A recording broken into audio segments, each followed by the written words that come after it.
ಎಲ್ಲರಿಗೂ ನಮಸ್ಕಾರ ಸ್ನೇಹಿತರೆ. ಮಕರ ರಾಶಿಯವರೇ, ನೀವು ಹಗಲಿರುಳು ಕಷ್ಟಪಡುತ್ತೀರಾ. ನಿಮ್ಮ ಕನಸುಗಳನ್ನು ನನಸಾಗಿಸಲು ನಿಮ್ಮ ರಕ್ತವನ್ನೇ ಬೆವರಾಗಿ ಹರಿಸುತ್ತೀರಾ. ಆದರೂ ಯಶಸ್ಸು ಮರೀಚಿಕೆಯಾಗಿದೆಯಾ? ನೀವು ಬೆಟ್ಟದಷ್ಟು ಕೆಲಸ ಮಾಡಿದರೂ ನಿಮಗೆ ಸಿಗುವ ಪ್ರತಿಫಲ ಮಾತ್ರ ಕೇವಲ ಸಾಸಿವೆಯಷ್ಟು. ಯಾಕೆ ಹೀಗಾಗುತ್ತಿದೆ ಎಂದು ಎಂದಾದರೂ ಒಮ್ಮೆಯಾದರೂ ಶಾಂತವಾಗಿ ಕುಳಿತು ಯೋಚಿಸಿದ್ದೀರಾ? ನಿಮ್ಮ ಅದೃಷ್ಟವೇ ಸರಿಯಿಲ್ಲ ಎಂದು ಅಥವಾ ಸಮಯ ನಿಮ್ಮ ಪರವಾಗಿಲ್ಲ ಎಂದು ದೇವರೇ ನಿಮ್ಮ ಕೈಬಿಟ್ಟಿದ್ದಾನೆ ಎಂದು ನೀವು ಅಂದ್ಕೊಂಡಿದ್ದರೆ ಅದು ನಿಮ್ಮ ಜೀವನದ ಅತಿ ದೊಡ್ಡ ತಪ್ಪು. ನಿಮ್ಮ ಯಶಸ್ಸಿನ ಹಾದಿಯಲ್ಲಿ ಅಡ್ಡಲಾಗಿ ನಿಂತಿರುವ ನಿಮ್ಮ ಬೆನ್ನ ಹಿಂದೆ ಇದ್ದು ನಿಮ್ಮನ್ನು ಸದಾ ಕಾಲ ಕೆಳಗೆ ಎಳೆಯುತ್ತಿರುವ 3 ಬಹುದೊಡ್ಡ ಗುಪ್ತ ಶತ್ರುಗಳಿದ್ದಾರೆ. ಹೌದು, ಕಣ್ಣಿಗೆ ಕಾಣದ ಆದರೆ ನಿಮ್ಮನ್ನ ಒಳಗಿನಿಂದಲೇ ಕೊರೆಯುತ್ತಿರುವ ಆ 3 ಶತ್ರುಗಳ ರಹಸ್ಯವನ್ನ ನಾನು ಇಂದು ಬಿಚ್ಚಿಡಲಿದ್ದೇನೆ. ಆ ಶತ್ರುಗಳು ಯಾರು, ಅವರು ಎಲ್ಲಿದ್ದಾರೆ ಎಂದು ತಿಳಿದರೆ ನೀವು ಖಂಡಿತವಾಗಿಯೂ ಬೆಚ್ಚಿ ಬೀಳುತ್ತೀರಾ. ಈ ವಿಡಿಯೋದ ಪ್ರತಿಯೊಂದು ಸಾಲು ಕೂಡ ನಿಮ್ಮ ಜೀವನದ ಕನ್ನಡಿಯಾಗಿರಲಿದೆ. ಯಾವುದೇ ಕಾರಣಕ್ಕೂ ಈ ವಿಡಿಯೋವನ್ನು ಸ್ಕಿಪ್ ಮಾಡಬೇಡಿ, ಏಕೆಂದರೆ ಕೊನೆಯಲ್ಲಿ ನಾನು ಹೇಳುವ ಆ 3 ಶತ್ರುಗಳ ಹೆಸರನ್ನು ಕೇಳಿದರೆ ನಿಮ್ಮ ಜೀವನದಲ್ಲಿ ಇಷ್ಟು ದಿನ ನೀವು ಎಲ್ಲಿ ಎಡವುತ್ತಿದ್ದೀರಿ ಎಂಬ ಕಟು ಸತ್ಯ ನಿಮಗೆ ಅರಿವಾಗುತ್ತದೆ. ಅದಕ್ಕೂ ಮೊದಲು ತಪ್ಪದೆ ಜೈ ಶನಿದೇವ ಎಂದು ಕಮೆಂಟ್ ಮಾಡಿ.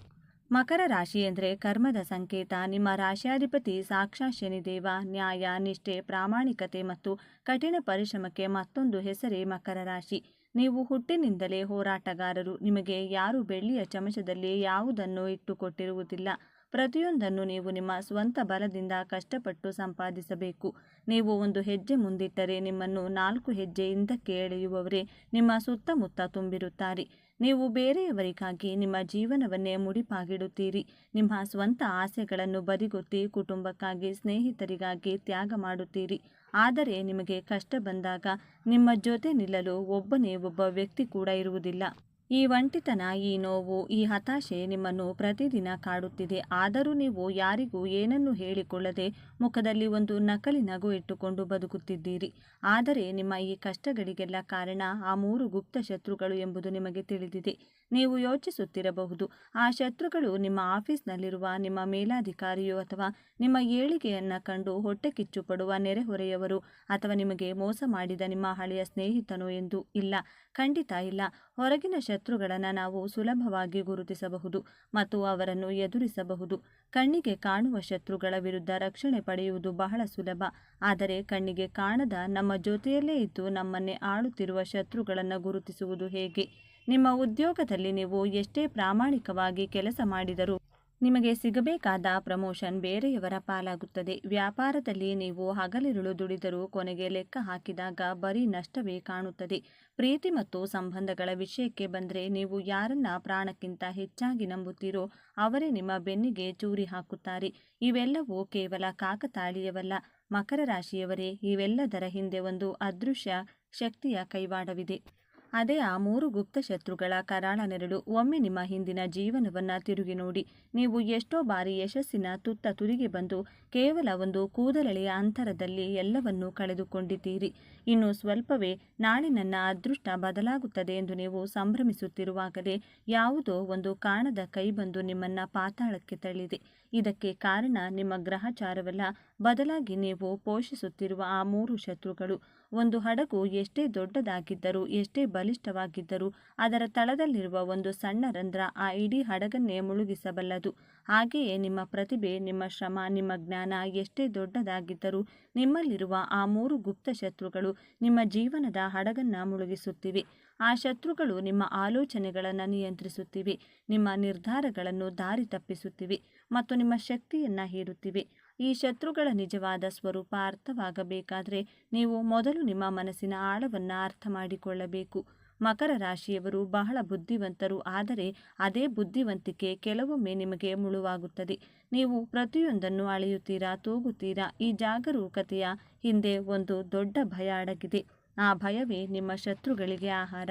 ನೀವು ಯಾವಾಗಲೂ ನಾಳೆಯ ಬಗ್ಗೆ ಯೋಚಿಸುತ್ತೀರಿ. ಭವಿಷ್ಯದ ಭದ್ರತೆಗಾಗಿ ಇಂದಿನ ಸಂತೋಷವನ್ನು ತ್ಯಾಗ ಮಾಡುತ್ತೀರಿ. ಬ್ಯಾಂಕ್ ಬ್ಯಾಲೆನ್ಸ್, ಆಸ್ತಿ, ಮನೆ, ಜವಾಬ್ದಾರಿಗಳು ಇವುಗಳ ಸುತ್ತಲೇ ನಿಮ್ಮ ಜೀವನ ಗಿರುಕಿ ಹೊಡೆಯುತ್ತಿದೆ. ಈ ಜವಾಬ್ದಾರಿಯ ಹೊರೆಯ ಕೆಳಗೆ ನಿಮ್ಮ ನಿಜವಾದ ನಾನು ಎಂಬುದು ಸತ್ತು ಹೋಗಿದೆ. ನೀವು ಉಸಿರಾಡುತ್ತಿದ್ದೀರಿ ಆದರೆ ಜೀವಿಸುತ್ತಿಲ್ಲ. ನಿಮ್ಮ ಈ ಸ್ಥಿತಿಗೆ ಕಾರಣ ಯಾರು? ಸಮಾಜವೇ, ಕುಟುಂಬವೇ, ಅಥವಾ ಆ 3 ಗುಪ್ತ ಶತ್ರುಗಳೇ? ವಿಡಿಯೋವನ್ನು ಹಾಗೆ ಕೇಳ್ತಾ ಇರಿ, ಏಕೆಂದರೆ ಈ ರಹಸ್ಯ ಈಗ ನಿಧಾನವಾಗಿ ನಿಮ್ಮ ಮುಂದೆ ಅನಾವರಣಗೊಳ್ಳಲಿದೆ. ಈಗ ನಿಮ್ಮ ಯಶಸ್ಸನ್ನು ತಡೆಯುತ್ತಿರುವ ಆ ಶತ್ರುಗಳು ಹೇಗೆ ನಿಮ್ಮ ದೈನಂದಿನ ಜೀವನದಲ್ಲಿ ಕೆಲಸ ಮಾಡುತ್ತಾರೆ ಎಂಬುದನ್ನು ಸೂಕ್ಷ್ಮವಾಗಿ ಗಮನಿಸೋಣ. ನೀವು ಒಂದು ಹೊಸ ಕೆಲಸವನ್ನು ಶುರು ಮಾಡಬೇಕು ಅಂದ್ಕೊಳ್ತೀರಿ. ನಿಮ್ಮಲ್ಲಿ ಅದ್ಭುತವಾದ ಪ್ಲಾನ್ ಇರುತ್ತದೆ. ನೀವು ಎಲ್ಲ ಸಿದ್ಧತೆಗಳನ್ನು ಮಾಡಿಕೊಳ್ಳುತ್ತೀರಿ. ಆದರೆ ಹೆಜ್ಜೆ ಮುಂದಿಡುವಾಗ ಇದ್ದಕ್ಕಿದ್ದಂತೆ ನಿಮ್ಮ ಮನಸ್ಸಿನಲ್ಲಿ ನೂರಾರು ಅನುಮಾನಗಳು ಹುಟ್ಟಿಕೊಳ್ಳುತ್ತವೆ.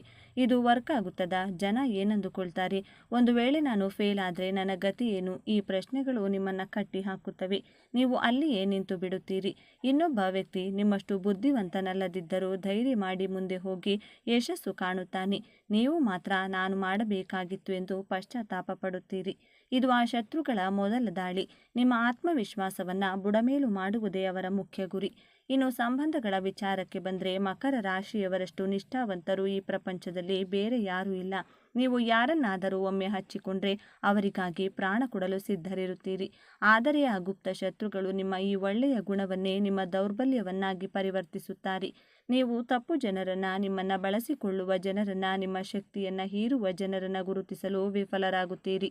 ಅವರು ನಿಮಗೆ ಪದೇ ಪದೇ ನೋವು ಕೊಟ್ಟರೂ ನೀವು ಅವರನ್ನು ಕ್ಷಮಿಸಿ ಮತ್ತೆ ಅವರಿಗೆ ಅವಕಾಶ ಕೊಡುತ್ತೀರಿ.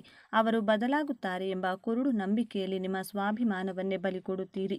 ಇದರಿಂದಾಗಿ ನಿಮ್ಮ ನೆಮ್ಮದಿ ಹಾಳಾಗುತ್ತದೆ. ನಿಮ್ಮ ಗುರಿಯ ಕಡೆಗೆ ಗಮನ ಹರಿಸಲು ಸಾಧ್ಯವಾಗುವುದಿಲ್ಲ. ಇದು ಆ ಶತ್ರುಗಳ ಎರಡನೆಯ ಅತಿ ದೊಡ್ಡ ತಂತ್ರ. ನಿಮ್ಮನ್ನು ಮಾನಸಿಕವಾಗಿ ಕುಗ್ಗಿಸಿ ಯಶಸ್ಸಿನ ಕಡೆಗೆ ನಡೆಯದಂತೆ ಮಾಡುವುದು. ನಿಮ್ಮನ್ನು ಕಾಡುತ್ತಿರುವ ಆ ಶತ್ರುಗಳು ಯಾವ ಗ್ರಹದಿಂದಲೂ ಬಂದಿಲ್ಲ. ಅವರು ನಿಮ್ಮ ಸುತ್ತಮುತ್ತಲಿನ ಗಾಳಿಯಲ್ಲೂ ಇಲ್ಲ. ಬದಲಾಗಿ ಅವರು ನಿಮ್ಮೊಳಗೆ, ನಿಮ್ಮ ಮನಸ್ಸಿನಲ್ಲಿ ಆಳದಲ್ಲಿ ಬೇರೂರಿದ್ದಾರೆ. ಹೌದು, ಮಕರ ರಾಶಿಯವರೇ, ಇದು ಕೇಳಲು ಕಹಿಯಾದರೂ ಸತ್ಯ. ನಿಮ್ಮ ಯಶಸ್ಸಿಗೆ ಬೇರೆ ಯಾರೂ ಅಡ್ಡಿಯಾಗಿಲ್ಲ, ನೀವೇ ಅಡ್ಡಿಯಾಗಿದ್ದೀರಿ. ನಿಮ್ಮೊಳಗೆ ಕುಳಿತು ನಿಮ್ಮನ್ನೇ ನಿಯಂತ್ರಿಸುತ್ತಿರುವ ಆ 3 ಮಾನಸಿಕ ಮತ್ತು ಭಾವನಾತ್ಮಕ ಶತ್ರುಗಳು ಯಾರು ಎಂದು ಈಗ ನಾನು ಹೇಳಲಿದ್ದೇನೆ. ಎಚ್ಚರಿಕೆಯಿಂದ ಕೇಳಿ, ಏಕೆಂದರೆ ಇದು ನಿಮ್ಮ ಇಡೀ ಜೀವನದ ದೃಷ್ಟಿಕೋನವನ್ನೇ ಬದಲಿಸಲಿದೆ. ನಿಮ್ಮ ಮೊದಲ ಗುಪ್ತ ಶತ್ರು ಅತಿಯಾದ ಆಲೋಚನೆ ಮತ್ತು ಭವಿಷ್ಯದ ಬಗ್ಗೆ ಇರುವ ವಿಪರೀತ ಭಯ.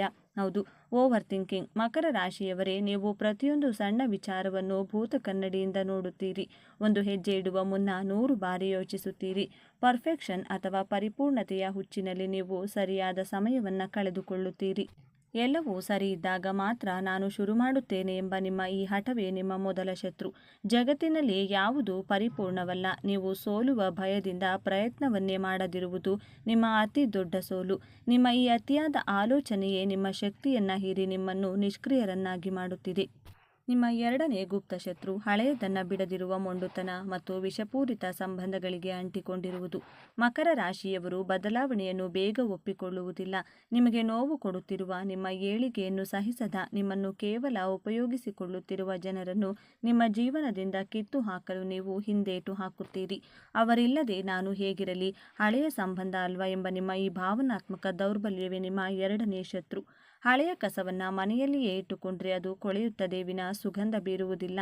ನಿಮ್ಮನ್ನು ಕೆಳಗೆ ಎಳೆಯುತ್ತಿರುವ ಜನರನ್ನು, ಹಳೆಯ ಕೆಟ್ಟ ನೆನಪುಗಳನ್ನು, ಅಹಂಕಾರವನ್ನು ನೀವು ಬಿಟ್ಟು ಬಾರದ ಹೊರತು ನೀವು ಎಂದಿಗೂ ಯಶಸ್ಸಿನ ಶಿಖರ ಏರಲು ಸಾಧ್ಯವಿಲ್ಲ.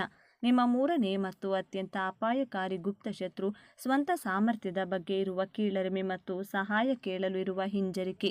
ಮಕರ ರಾಶಿಯವರು ಎಲ್ಲವನ್ನೂ ತಾವೇ ಮಾಡಬೇಕು ಅಂದ್ಕೊಳ್ತಾರೆ. ನೀವು ಇನ್ನೊಬ್ಬರ ಬಳಿ ಸಹಾಯ ಕೇಳುವುದನ್ನು ನಿಮ್ಮ ಪ್ರತಿಷ್ಠೆಗೆ ಬಿದ್ದ ಪಿಟ್ಟು ಎಂದು ಭಾವಿಸುತ್ತೀರಿ. ಎಷ್ಟೇ ಕಷ್ಟ ಬಂದರೂ ಒಳಗೊಳಗೆ ನರಳುತ್ತೀರಾ ಹೊರತು ನಿಮ್ಮ ನೋವನ್ನು ಯಾರೊಂದಿಗೂ ಹಂಚಿಕೊಳ್ಳುವುದಿಲ್ಲ. ಜೊತೆಗೆ ನಿಮಗೆ ನಿಮ್ಮ ನಿಜವಾದ ಶಕ್ತಿ ಗೊತ್ತಿಲ್ಲ. ಬೇರೆಯವರ ಅವರ ಸಾಧನೆಯನ್ನು ನೋಡಿ ನನಗೆ ಆ ಯೋಗ್ಯತೆ ಇಲ್ಲವೇನು ಎಂದು ನಿಮ್ಮನ್ನು ನೀವೇ ಕೀಳಾಗಿ ಕಾಣುತ್ತೀರಿ. ನಿಮ್ಮ ಈ ಕೀಳರಿಮೆ ಮತ್ತು ಒಂಟಿತನದ ಪ್ರೀತಿಯೇ ನಿಮ್ಮ ಮೂರನೇ ಶತ್ರು. ಮಕರ ರಾಶಿಯವರೇ, ಈ 3 ಶತ್ರುಗಳನ್ನು ನೀವು ಎಂದಿನವರೆಗೂ ನಿಮ್ಮೊಳಗೆ ಜೀವಂತವಾಗಿರಿಸುತ್ತೀರೋ ಅಲ್ಲಿಯವರೆಗೂ ಯಾವುದೇ ಪೂಜೆ, ಪುರಸ್ಕಾರ, ಪರಿಹಾರಗಳು ನಿಮಗೆ ಸಹಾಯ ಮಾಡುವುದಿಲ್ಲ. ಈ ಕ್ಷಣದಿಂದಲೇ ಅತಿಯಾಗಿ ಯೋಚಿಸುವುದನ್ನು ನಿಲ್ಲಿಸಿ. ನಿಮ್ಮನ್ನು ಬಳಸಿಕೊಳ್ಳುವ ಜನರಿಗೆ ನೋ ಎಂದು ಹೇಳುವುದನ್ನು ಕಲಿಯಿರಿ. ನಿಮ್ಮ ಸಾಮರ್ಥ್ಯದ ಮೇಲೆ ನಂಬಿಕೆ ಇಡಿ. ಶನಿದೇವನು ಕಷ್ಟಪಡುವವರಿಗೆ ಖಂಡಿತ ಒಲಿಯುತ್ತಾನೆ. ಆದರೆ ಆ ಕಷ್ಟ ಸರಿಯಾದ ದಿಕ್ಕಿನಲ್ಲಿರಬೇಕು. ನಿಮ್ಮೊಳಗಿನ ಈ 3 ಶತ್ರುಗಳನ್ನು ಸಂಹರಿಸಿ ನೋಡಿ. ನಿಮ್ಮ ಯಶಸ್ಸು ತಡೆಯಲು ಈ ಬ್ರಹ್ಮಾಂಡದಲ್ಲಿ ಯಾರಿಂದಲೂ ಶಕ್ತಿಯಿಂದಲೂ ಸಾಧ್ಯವಿಲ್ಲ. ಈ ವಿಡಿಯೋದಲ್ಲಿನ ಮಾತುಗಳು ನಿಮ್ಮ ಮನಸ್ಸಿಗೆ ನಾಟಿದರೆ, ನಿಮ್ಮ ಜೀವನಕ್ಕೆ ಹತ್ತಿರ ಎನಿಸಿದರೆ ದಯವಿಟ್ಟು ವಿಡಿಯೋವನ್ನು ಲೈಕ್ ಮಾಡಿ, ನಿಮ್ಮ ಅನಿಸಿಕೆಗಳನ್ನು ಕಮೆಂಟ್ ಮಾಡಿ ಮತ್ತು ನಮ್ಮ ಚಾನಲ್ಗೆ ಸಬ್ಸ್ಕ್ರೈಬ್ ಮಾಡಲು ಮರಿಬೇಡಿ. ಮಕರ ರಾಶಿಯವರಿಗೆ ಇರುವಂತಹ 5 ಶಾಪಗಳು ಯಾವುವು? ದೇವರು ಕೊಟ್ಟಂತಹ ಈ 5 ಶಾಪಗಳ ಬಗ್ಗೆ ಈ ವಿಡಿಯೋದಲ್ಲಿ ತಿಳಿಸಿಕೊಡಲಿದ್ದೇನೆ.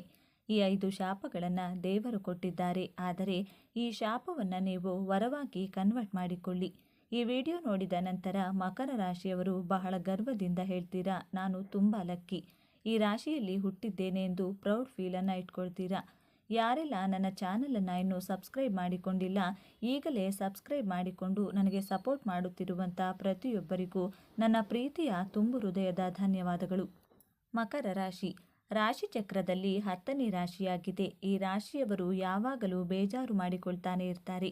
ಬಹಳ ದುಃಖ ಪಡ್ತೀರಾ. ಅಯ್ಯೋ, ನಾನು ಯಾವ ಕರ್ಮ ಮಾಡಿ ಈ ಭೂಮಿ ಮೇಲೆ ಹುಟ್ಟಿದ್ದೇನೋ, ನನ್ನ ಕಷ್ಟ ದೇವರಿಗೆ ಕಾಣಿಸ್ತಾನೆ ಇಲ್ವಾ? ನಿಮ್ಮನ್ನು ನೀವೇ ಶಪಿಸಿಕೊಳ್ತಾ ಇರ್ತೀರಾ, ದೇವರನ್ನು ಶಪಿಸಿರ್ತೀರಾ. ದೇವರು ನಿಮಗೆ ಕೊಟ್ಟಿರುವಂಥ ಈ 5 ಶಾಪಗಳ ಬಗ್ಗೆ ತಿಳಿದುಕೊಳ್ಳಿ. ಈ ಶಾಪಗಳನ್ನು ವರವಾಗಿ ಕನ್ವರ್ಟ್ ಮಾಡಿಕೊಳ್ಳಿ. ದೇವರಿಗೆ ಧನ್ಯವಾದಗಳನ್ನು ಸಲ್ಲಿಸಿ.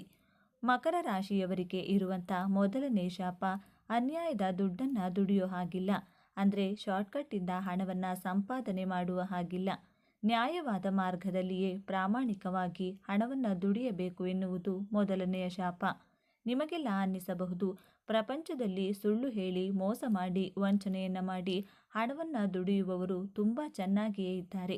ಆದರೆ ನಾವು ಎಷ್ಟು ಕಷ್ಟಪಡುತ್ತೇವೆ, ಎಷ್ಟು ಪ್ರಾಮಾಣಿಕವಾಗಿ ದುಡಿದರೂ ಲಾಭ ಕಡಿಮೆಯೇ. ಒಳ್ಳೆಯವರಿಗೆ ಕಾಲನೇ ಇಲ್ವಾ ಅಂತ ಎಷ್ಟೋ ಬಾರಿ ನಿಮಗೆ ಅನಿಸಿರಬಹುದು. ಆದರೆ ನ್ಯಾಯಯುತವಾಗಿ ದುಡಿದಂಥ ಹಣ ಮಾತ್ರ ನಿಮಗೆ ದಕ್ಕುತ್ತದೆ. ಅನ್ಯಾಯ ಮಾಡಿ ದುಡಿದಂಥ ಹಣ 1 ರೂಪಾಯಿ ಕೂಡ ನಿಮ್ಮ ಬಳಿ ನಿಲ್ಲೋದಿಲ್ಲ. ಈ ಶಾಪದಿಂದ ನಿಮಗೆ ಒಂಥರ ಲಾಭನೇ ಹೊರತು ನಷ್ಟ ಏನೂ ಇಲ್ಲ. ಮಕರ ರಾಶಿಯವರು ಬಹಳ ಬುದ್ಧಿವಂತರಾಗಿರ್ತೀರಾ, ಬಹಳ ಆನೆಸ್ಟ್ ಆಗಿರ್ತೀರಾ. ಪ್ರಾಮಾಣಿಕ ಪ್ರಯತ್ನ, ನ್ಯಾಯಯುತವಾಗಿ ದುಡಿಯುವವರು ಕಾನೂನಿನ ಹೋರಾಟಕ್ಕೆ ಸಿಲುಕುವಂಥ ಅವಶ್ಯಕತೆ ಇರುವುದಿಲ್ಲ. ಕಾನೂನಿನ ಸಮರ ಮಾಡುವಂಥ ಅವಶ್ಯಕತೆಯೂ ಇರುವುದಿಲ್ಲ. ಆದ್ದರಿಂದ ನೀವು ಪೊಲೀಸ್ ಕೇಸ್, ಕೋರ್ಟು, ಕಾನೂನಿನ ಕೈಗೆ ಸಿಗಬಾರದು ಎಂಬ ಕಾರಣ ಹಾಗೂ ಉದ್ದೇಶದಿಂದ ದೇವರು ನಿಮಗೆ ಅನ್ಯಾಯದಿಂದ ದುಡಿದಂಥ ಹಣ ಸಿಗಬಾರದು ಎಂಬ ಶಾಪವನ್ನು ಕೊಟ್ಟಿದ್ದಾರೆ. 100ಕ್ಕೆ 80% ಮಕರ ರಾಶಿಯವರು ಸುಳ್ಳು ಹೇಳೋದಿಲ್ಲ. ಪ್ರಾಮಾಣಿಕವಾಗಿ ದುಡಿಯುವಲ್ಲಿ ನಂಬಿಕೆಯನ್ನು ಇಟ್ಟಿರ್ತೀರಾ. ಗರ್ವದಿಂದ ಹೇಳಿ, ನಾನು ಅನ್ಯಾಯದ ದುಡ್ಡನ್ನು ತಿನ್ನೋದಿಲ್ಲ ಅಂತ. ಮಕರ ರಾಶಿಯವರಿಗೆ ಇರುವಂಥ 2ನೇ ಶಾಪ ಏನೆಂದರೆ, ನಿಮಗೆ ತಂದೆಯಿಂದ ಅನುಕೂಲಗಳು. ತಂದೆಯ ಕಡೆಯಿಂದ ಸುಖ ಬಹಳ ಕಡಿಮೆಯೇ ಇರುತ್ತದೆ. ತಾಯಿ ನಮ್ಮನ್ನು ಈ ಪ್ರಪಂಚಕ್ಕೆ ಪರಿಚಯವನ್ನು ಮಾಡಿಸ್ತಾಳೆ. ತಂದೆ ಈ ಪ್ರಪಂಚದಲ್ಲಿ ಕಷ್ಟಗಳನ್ನು ಹೇಗೆ ಎದುರಿಸಬೇಕು ಅಂತ ತಿಳಿಸಿಕೊಡ್ತಾರೆ. ತಾಯಿ ತನ್ನ ಮಕ್ಕಳಿಗೆ ಕಷ್ಟನೇ ಬರಬಾರ್ದು ಅಂತ ಪ್ರಾರ್ಥನೆ ಮಾಡ್ತಾಳೆ ದೇವರ ಬಳಿ. ಆದರೆ ತಂದೆ ತನ್ನ ಮಕ್ಕಳಿಗೆ ನಿಮ್ಮ ಜೀವನದಲ್ಲಿ ಬಂದಂತಹ ಕಷ್ಟಗಳ ವಿರುದ್ಧ ಹೇಗೆ ಹೋರಾಟ ಮಾಡಬೇಕು ಅಂತ ಪಾಠ ಕಲಿಸಿಕೊಡ್ತಾರೆ. ಆದರೆ ಮಕರ ರಾಶಿಯವರಿಗೆ ತಂದೆಯಿಂದ ಯಾವುದೇ ರೀತಿಯ ಅನುಕೂಲಗಳು, ಸುಖಗಳು, ಸಹಾಯಗಳು ಸಿಗೋದೇ ಇಲ್ಲ. ನಿಮ್ಮ ತಂದೆ ತಾಯಿ ನೀವು ಚಿಕ್ಕವರಿರುವಾಗಲೇ ದೂರವಾಗಿರ್ತಾರೆ. ಯಾವುದೋ ಒಂದು ಕಾರಣಕ್ಕೋಸ್ಕರ ಅಥವಾ ನಿಮ್ಮ ತಂದೆ ದುಡಿಯುವಂಥ ಉದ್ದೇಶಕ್ಕಾಗಿ, ದುಡಿಮೆಯ ಕಾರಣದಿಂದ ನಿಮ್ಮಿಂದ ದೂರದಲ್ಲಿ ವಾಸಿಸುವಂಥ ಪರಿಸ್ಥಿತಿ ಸೃಷ್ಟಿಯಾಗಿರಬಹುದು. ಅಥವಾ ಮಕರ ರಾಶಿಯವರ ತಂದೆ ಅನಾರೋಗ್ಯದ ಕಾರಣದಿಂದ ನಿಮ್ಮಿಂದ ಈ ಲೋಕದಿಂದ ದೂರವಾಗಿರುತ್ತಾರೆ. ಆದರೆ ನಿಮ್ಮ ತಾಯಿ ನಿಮ್ಮ ಹತ್ತಿರವೇ ಇರಲಿ, ದೂರದಲ್ಲೇ ಇರಲಿ, ನಿಮ್ಮ ಮೇಲೆ ತನ್ನ ಪ್ರಾಣವನ್ನೇ ಇಟ್ಕೊಂಡಿರ್ತಾರೆ. ಬಹುಶಃ ನಿಮಗೆ ನಿಮ್ಮ ತಂದೆಯ ಸುಖ ಕಡಿಮೆ ಇರುವ ಕಾರಣದಿಂದ ನೀವು ನಿಮ್ಮ ತಾಯಿಯನ್ನು ನಿಮ್ಮ ಪ್ರಾಣಕ್ಕಿಂತ ಹೆಚ್ಚಾಗಿ ಪ್ರೀತಿಸ್ತೀರಾ. ಗರ್ವದಿಂದ ಹೇಳ್ತೀರಾ, ನನ್ನ ಬಳಿ ನನ್ನ ತಾಯಿಯ ಆಶೀರ್ವಾದವಿದೆ, ತಾಯಿಯ ಪ್ರೀತಿ ಯಾವಾಗಲೂ ನನ್ನ ಮೇಲೆ ಇದ್ದೇ ಇರುತ್ತದೆ ಅಂತ ಗರ್ವದಿಂದ ಪ್ರೌಡ್ ಫೀಲ್ ಇಟ್ಕೊಂಡಿರ್ತೀರಾ. ಬೇರೆ ರಾಶಿಯವರು ತಂದೆ ದುಡಿದಂಥ ಆಸ್ತಿ ಹಣದಿಂದ ತನ್ನ ಲೈಫನ್ನು ಎಂಜಾಯ್ ಮಾಡ್ತಾರೆ. ಆದರೆ ಮಕರ ರಾಶಿಯವರು ತನ್ನ ಸಾಮರ್ಥ್ಯದಿಂದ, ತಮ್ಮ ಬುದ್ಧಿ ಬಲದಿಂದ ದುಡಿದು ಜೀವನದಲ್ಲಿ ಮುಂದೆ ಬರ್ತೀರಾ. ನಿಮಗೆ ಹೆಣ್ಣು ಕೊಟ್ಟ ಮಾವನಿಂದಲೂ ಯಾವುದೇ ರೀತಿಯ ಅನುಕೂಲಗಳು, ಸುಖಗಳು ಇರುವುದಿಲ್ಲ. ಮಕರ ರಾಶಿಯವರಿಗೆ ಇರುವಂತಹ 3ನೇ ಶಾಪ, ನೀವು ನೆಮ್ಮದಿಯಾಗಿ ಆರಾಮವಾಗಿ ಜೀವನ ಮಾಡಲು ಸಾಧ್ಯವೇ ಇಲ್ಲ. ಈ ಭೂಮಿ ಮೇಲೆ ಮಕರ ರಾಶಿಯವರಿಗೆ ಕೂತ್ಕೊಂಡು ಆರಾಮವಾಗಿ ತಿನ್ನುವಂಥ ಜೀವನದ ಸುಖಗಳನ್ನು ಅನುಭವಿಸುವಂತಹ ಯೋಗವಿಲ್ಲ. ಇದು ನಿಮಗೆ ಸಿಕ್ಕಿರುವಂಥ 3ನೇ ಶಾಪ. ಮಕರ ರಾಶಿಯವರು ಒಂದು ದಿನ ಒಂದು ಕ್ಷಣವನ್ನು ವೇಸ್ಟ್ ಮಾಡದೆ ಯಾವಾಗಲೂ ಹಾರ್ಡ್ ವರ್ಕ್ ಮಾಡ್ತಾನೆ ಇರ್ತಾರೆ. ನಿಮ್ಮ ಆಹಾರವನ್ನು ನೀವೇ ದುಡಿದು ತಿನ್ನಬೇಕಾದಂತಹ ಪರಿಸ್ಥಿತಿ. ಬೇರೆಯವರ ಹಂಗಿನಲ್ಲಿ ಬದುಕೋದಕ್ಕೆ ನಿಮಗೆ ಇಷ್ಟವಾಗೋದಿಲ್ಲ. ನಿಮಗೆ ದೇವರು ಎಷ್ಟೇ ಬಡತನ ಕೊಟ್ಟಿರಲಿ, ಸಿರಿತನ ಕೊಟ್ಟಿರಲಿ, ಯಾರ ಬಳಿಯೂ 1 ರೂಪಾಯಿಗೂ ಕೈ ಚಾಚುವುದಿಲ್ಲ. ನೀವು ಬಹಳ ಸ್ವಾಭಿಮಾನದಿಂದ ಕಷ್ಟಪಟ್ಟು ದುಡಿದು ನಿಮ್ಮ ಜೀವನವನ್ನು ಸ್ವತಂತ್ರವಾಗಿ ಜೀವಿಸಲು ಇಷ್ಟಪಡ್ತೀರಾ. ಮಕರ ರಾಶಿಯವರ ಬಾಯಲ್ಲಿ ಪದೇ ಪದೇ ಈ ಮಾತನ್ನು ಆಡ್ತಾನೆ ಇರ್ತೀರಾ. ನಾನು ಕೂತ್ಕೊಂಡು ತಿನ್ನುವಂತಹ ಯೋಗವನ್ನು ಪಡೆದುಕೊಂಡು ಹುಟ್ಟೇ ಇಲ್ಲ, ಏನು ಕರ್ಮ ಮಾಡಿ ಈ ಭೂಮಿ ಮೇಲೆ ಹುಟ್ಟಿದ್ನೋ ಅಂತ ನಿಮ್ಮ ಮನಸ್ಸಿನಲ್ಲಿ ಈ ಪ್ರಶ್ನೆ ಪದೇ ಪದೇ ನಿಮ್ಮನ್ನು ಕಾಡ್ತಾನೆ ಇರುತ್ತೆ. ಗರ್ವದಿಂದ ಹೇಳಿ, ಮಕರ ರಾಶಿಯವರೇ, ನಾನು ಬೇರೆಯವರ ಹಣದಲ್ಲಿ ಜೀವನ ಮಾಡುವುದಿಲ್ಲ. ಸ್ವತಂತ್ರವಾಗಿ ದುಡಿದು ಸ್ವತಂತ್ರವಾಗಿ ಜೀವನವನ್ನು ನಡೆಸ್ತಾ ಇದ್ದೇನೆ ಅಂತ ದೇವರಿಗೆ ಧನ್ಯವಾದವನ್ನು ತಿಳಿಸಿ. ಮಕರ ರಾಶಿಯ ಪುರುಷರಾಗಲಿ ಅಥವಾ ಮಹಿಳೆಯರೇ ಆಗಲಿ ಸ್ವತಂತ್ರ ಮತ್ತು ಸ್ವಾಭಿಮಾನದ ಜೀವನವನ್ನು ನಡೆಸ್ತಾ ಇರ್ತೀರ. ಮಕರ ರಾಶಿಯವರಿಗೆ ಇರುವಂತಹ 4ನೇ ಶಾಪ, ನೀವು ಎಲ್ಲರಿಗೂ ಸಹಾಯವನ್ನು ಮಾಡ್ತಾ ಇರ್ತೀರ, ಆದರೆ ನಿಮಗೆ ಯಾರೂ ಸಹಾಯ ಮಾಡುವುದಕ್ಕೆ ಮುಂದೆ ಬರುವುದಿಲ್ಲ. ನೀವು ಒಬ್ಬಂಟಿಯಾಗಿ ಹೋರಾಟ ಮಾಡಬೇಕಾಗುತ್ತೆ. ಯಾರ ಸಹಾಯವೂ ನಿಮಗೆ ಸಿಗುವುದಿಲ್ಲ. ಕಷ್ಟದಲ್ಲಿರುವವರಿಗೆ ನೀವು ಸಹಾಯ ಮಾಡಿದರೂ ನಿಮ್ಮಿಂದ ಸಹಾಯ ತೆಗೆದುಕೊಂಡಿರುವವರು ನಿಮಗೆ ಯಾವುದೇ ಕಾರಣಕ್ಕೂ ಸಹಾಯ ಮಾಡೋದಿಲ್ಲ. ಇದರಿಂದಾಗಿ ನೀವು ಒಂಟಿಯಾಗಿ ಜೀವನದಲ್ಲಿ ಹೋರಾಟವನ್ನು ಮಾಡಬೇಕಾಗುತ್ತೆ. ನಿಮ್ಮ ಜೀವನದಲ್ಲಿ ನೀವು ಸಿಂಗಲ್ ಮ್ಯಾನ್ ಆರ್ಮಿಯಾಗಿ ಹೋರಾಟ ಮಾಡ್ತೀರಾ. ನೀವು ಒಂಟಿ ಸಲಗದ ರೀತಿ ನಿಮ್ಮ ಲೈಫಲ್ಲಿ ಬಂದಂತಹ ಕಷ್ಟಗಳಿಗೆ ಹೆದರದೆ ಹೋರಾಟವನ್ನು ಮಾಡ್ತೀರಾ. ಇದರಿಂದಾಗಿ ನಿಮ್ಮಲ್ಲಿ ನಾಯಕತ್ವದ ಗುಣವನ್ನು ಬೆಳೆಸಿಕೊಳ್ತೀರಾ. ನೀವು ಹಳ್ಳಿಯಲ್ಲೇ ಹುಟ್ಟಿರಲಿ, ಸಿಟಿಯಲ್ಲೇ ಹುಟ್ಟಿರಲಿ, ವಿದ್ಯಾವಂತರಾಗಿರಲಿ, ಅವಿದ್ಯಾವಂತರಾಗಿರಲಿ, ಮಹಿಳೆ ಆಗಿರಲಿ ಅಥವಾ ಪುರುಷರೇ ಆಗಿರಲಿ, ನಿಮ್ಮ ಕಷ್ಟಗಳಿಗೆ ನೀವೇ ಪರಿಹಾರವನ್ನು ಹುಡುಕಬೇಕು. ಒಬ್ಬಂಟಿಯಾಗಿಯೇ ಹೋರಾಟವನ್ನು ಮಾಡಬೇಕು. ಮಕರ ರಾಶಿಯವರಿಗೆ ಇರುವಂಥ 5ನೇ ಶಾಪ, ನಿಮಗೆ ಜೀವನದಲ್ಲಿ ಸುಖವೇ ಇಲ್ಲ. ನನಗೆ ಯಾವಾಗ ಸುಖ ನೆಮ್ಮದಿ ಸಿಗೋದು ಮೇಡಮ್ ಅಂತ ಎಷ್ಟೊಂದು ಜನ ಕಮೆಂಟ್ ಬಾಕ್ಸ್ನಲ್ಲಿ ಕೇಳ್ತಾ ಇರ್ತೀರ. ನಿಮಗೆ ನೀವು ಅಂದುಕೊಂಡಾಗ ನಿಮ್ಮ ಮನಸ್ಸಿಗೆ ಇಷ್ಟಪಟ್ಟಂತಹ ಆಹಾರನೇ ಆಗಲಿ, ಒಂದು ಒಳ್ಳೆಯ ನೀವು ಇಷ್ಟಪಟ್ಟಂತಹ ಬಟ್ಟೆಯನ್ನು ಧರಿಸೋಕೆ ಆಗ್ತಾ ಇರಲ್ಲ. ಸಮಯಕ್ಕೆ ಸರಿಯಾಗಿ ಸಿಗೋದಿಲ್ಲ. ಅದು ನೀವು ಇಷ್ಟಪಟ್ಟ ವಸ್ತು ನಿಮಗೆ ಸಿಗೋದಿಲ್ಲ. ನೀವು ಇಷ್ಟಪಟ್ಟಂತಹ ವ್ಯಕ್ತಿಗಳು ಕೂಡ ನಿಮ್ಮಿಂದ ದೂರ ಆಗಿಬಿಡ್ತಾರೆ. ಮಕರ ರಾಶಿಯವರಿಗೆ ನಿಜವಾದ ಸುಖ ಸಿಗೋದು ತುಂಬ ಕಡಿಮೆ. ನಿಮಗೆ ಗೊತ್ತಿದೆ, ಕಷ್ಟದಲ್ಲಿ ಇರುವವರಿಗೆ ನೀವು ಸಹಾಯವನ್ನು ಮಾಡಿ ಅವರ ಸಂತೋಷದಲ್ಲಿ ನಿಮ್ಮ ಸುಖವನ್ನು ಹುಡುಕ್ತಾ ಇರ್ತೀರ. ಬಡವರಿಗೆ, ಕಷ್ಟದಲ್ಲಿರುವವರಿಗೆ ಸಹಾಯವನ್ನು ಮಾಡಿ ಅವರ ಸುಖದಲ್ಲಿ ನಿಮ್ಮ ಸುಖವನ್ನು ಕಂಡುಕೊಳ್ತಾ ಇರ್ತೀರ.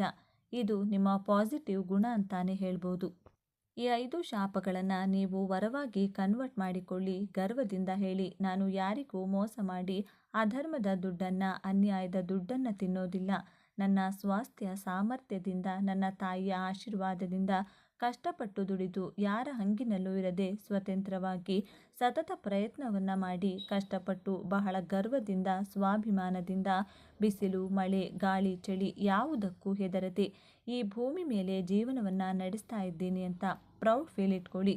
ಹ್ಯಾಟ್ಸ್ ಆಫ್ ಟು ಮಕರ ರಾಶಿಯವರೇ, ಹ್ಯಾಟ್ಸ್ ಆಫ್ ಟು ಮಕರ ರಾಶಿ. ಆ ಶನಿದೇವ ನಿಮಗೆ ಆರೋಗ್ಯ, ಐಶ್ವರ್ಯಗಳನ್ನು ಕೊಟ್ಟು ಕಾಪಾಡಲಿ ಅಂತ ಕೇಳಿಕೊಳ್ತಾ ಈ ವಿಡಿಯೋವನ್ನು ಮುಗಿಸ್ತಾ ಇದ್ದೇನೆ.